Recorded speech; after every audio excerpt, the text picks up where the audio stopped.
ഇപ്പൊ റിതുവിന്റെ ഒരു യാത്ര എന്ന് പറയുന്നത് ഭയങ്കര ആഴത്തിലുള്ളതാണ്. അതിപ്പോ ആന്തരികമായിട്ടായാലും ബാഹ്യമായിട്ടായാലും അങ്ങനെ തന്നെ. എനിക്കൊന്ന് കുറച്ചുകൂടെ കൂടുതൽ ആന്തരികമായിട്ട് തന്നെയാണ്. ഐഡന്റിറ്റി ക്രൈസിസ് വരുന്നു, അങ്ങനെ ഒരുപാട് കാര്യം എടുത്ത് പറയുന്നില്ല, സിനിമ ഇപ്പോഴും ഓടിക്കൊണ്ടിരിക്കുന്നത്. അപ്പം ജ്യോതിയുടെ ഭാഗത്ത് നിന്ന് എന്താണ് ഋതു ആകാനുള്ള അല്ലെങ്കിൽ ഋതുവിലേക്കുള്ള ഒരു യാത്ര എന്തായിരുന്നു? ജ്യോതിയുടെ ഭാഗത്തുനിന്നുള്ള ഒരു ശ്രമങ്ങൾ എന്തൊക്കെയായിരുന്നു?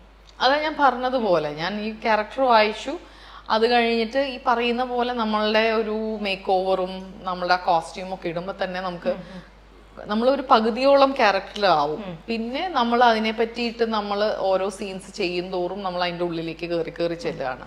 പിന്നെ നമുക്ക് പരിചയമുള്ള ഏതെങ്കിലും ആളുകൾ അല്ലെങ്കിൽ അവരുടെയൊക്കെ കുറച്ച് അവരുടെ ചില കാര്യങ്ങൾ അവർ റിയാക്ട് ചെയ്യുന്നത്, ഓരോ സിറ്റുവേഷൻ, അങ്ങനെയൊക്കെ ചില കാര്യങ്ങളൊക്കെ നമ്മളെ ഹെൽപ്പ് ചെയ്യും.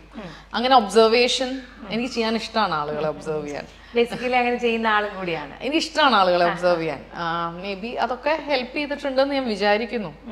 ഇപ്പം ബൊഗേൻവില്ലയിലെ റീതു എന്ന് വെച്ചാൽ ഒരുപാട് കാര്യങ്ങൾ, കാരണം റീതു ഹസ്ബൻഡിനെ ഭയങ്കരമായിട്ട് കെയർ ചെയ്യുന്നു, കുഞ്ഞുങ്ങളുടെ ഓരോ കാര്യങ്ങളും നോക്കുന്നു. അപ്പം അങ്ങനത്തെ കാര്യങ്ങൾ വെച്ച് നോക്കുമ്പോൾ ജ്യോതിയുമായിട്ട് ചേർന്ന് നിൽക്കുന്ന ഒരു സവിശേഷത അല്ലെങ്കിൽ എന്തെങ്കിലും പ്രത്യേകതയുണ്ടോ?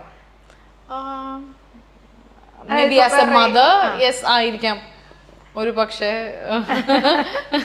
ഒരു മദർ ഫാക്ടർ ഋതുവിന്റെ ഇതുമായിട്ട് നമ്മള് ചാക്കോച്ചനെ ഭയങ്കരമായിട്ട് ഇപ്പൊ ക്യാരക്ടറിലേക്ക് വരുമ്പോൾ ഭയങ്കരമായിട്ട് കെയർ ചെയ്യുന്ന ഓരോ കാര്യങ്ങളും ഇപ്പൊ ഓർമ്മ ഇടയ്ക്ക് പോകുന്നെങ്കിൽ കൂടിയും അപ്പം എങ്ങനെയാണ് ഈ അമലുമായിട്ടുള്ള, ഞാൻ അതാണ് ഉദ്ദേശിച്ചത്, ജീവിതത്തിലെ ജ്യോതിയും ഋതുവുമായിട്ട് എങ്ങനെയാണ് ചേർന്ന് നിൽക്കുക? എന്ന് പറഞ്ഞാൽ ഞാനത് എങ്ങനെ പറയാന്നറിയില്ല. എനിക്ക് എന്റെ കൂടെ നിൽക്കുന്നവരുടെ കാര്യങ്ങൾ ശ്രദ്ധിക്കാനും അങ്ങനെ ഇഷ്ടമുള്ള അങ്ങനെ ചെയ്യാൻ എനിക്ക് മടിയില്ല ഒരാളാണെന്ന് ഞാൻ വിചാരിക്കുന്നു. അറിയില്ല, ചിലപ്പോ എന്റെ ഫ്രണ്ട്സിനോട് ചോദിച്ചാൽ റിയലി എന്ന് ചോദിക്കും. പക്ഷേ ഞാൻ അങ്ങനെ ഒരു എഫേർട്ട് എടുക്കാൻ എനിക്ക് ബുദ്ധിമുട്ടില്ല, ഇഷ്ടമാണ്. ഇപ്പം ഈ നമ്മുടെ ബൊഗേൻവില്ലയുമായി ചേർന്ന് നിൽക്കുന്ന ഏറ്റവും രസമുള്ള അല്ലെങ്കിൽ ഏറ്റവും സുഖമുള്ള ഒരു ഓർമ്മ എന്തായിരിക്കും ജ്യോതിക്ക്?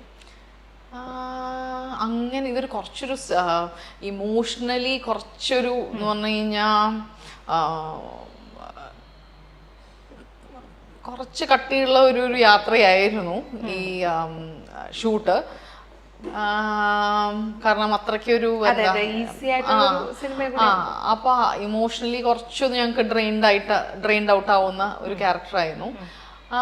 പിന്നെ ഈ എങ്ങനെയാന്ന് പറഞ്ഞാൽ ഒരു പക്ഷേ ഈ എന്റെ കുറെ ഫിയർ ഫാക്ടേഴ്സ് എനിക്ക് ഇതിൽ ഓവർകം ചെയ്യാൻ പറ്റി. അതൊരു വലിയ കാര്യമായിട്ട് ഞാൻ വെള്ളത്തിൽ വീണാലും നമ്മള് അറിയില്ല. പക്ഷെ എങ്കിലും നേരത്തെ അത്രയും ഒരു അത്രയും ഭീതി ഉണ്ടാവില്ലായിരിക്കാം.